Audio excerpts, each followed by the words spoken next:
балада пра спаленую вёску і жывога пеўня.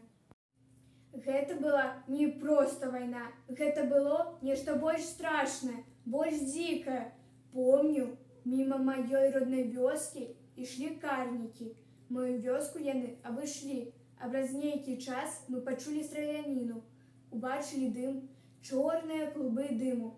І яшчэ мы пачулі жахлівы расказ пра тое, як некалькі дзён дыхала магіла, куды карнікі скідалі кісялёўцу, як крычаў на вогнішчы здзічэлы певень. І толькі апоўначы прарэзліва з усіх сваіх сіл, свой векавы абавязак помнячы, певень запеў, загаласіў, запеў і здзівіўся ён, напэўна, чаму не спяваюць іншыя пеўні, а потым крычаў. І двойчы, і тройчы на золоку вёску будзіць пачаў. Крычаў на апаленым плоце стоячы, крыламі лопаў і крычаў. Ён вёску будзіў, галасіў адчайна, пакуль не здзічэў, пакуль не знямеў.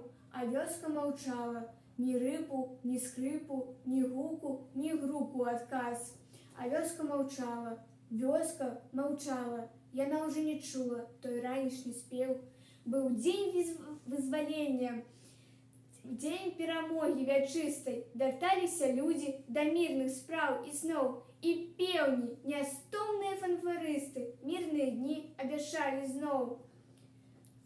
З пеўнямі сёлы прачынаюцца, толькі нічым не разбудзіш яе. Вёску, дзе ранак інакш пачынаецца, вёску, дзе певень больш не пяе.